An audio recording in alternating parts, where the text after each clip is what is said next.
Hey everyone, today we're gonna see how to install JBL car speakers. Firstly, remove the negative cable to avoid electrical issues and unscrew fasteners and pop out rivets carefully using a flat blade screwdriver. Check the correct speaker size for your car before purchasing replacements. Keep the screws as you'll need them for the new installation. Gently pull apart the plastic connectors to avoid pulling the wires and remove the old speakers from their mounting slots. Plug the new speakers into the existing wiring harness and use the same screws for old speakers to mount them in place.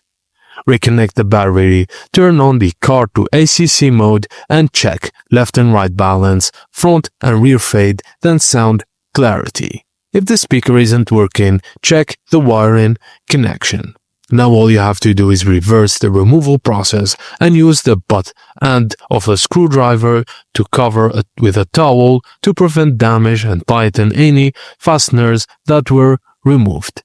And that's it, guys. Thank you for watching, and please don't forget to like and subscribe for more.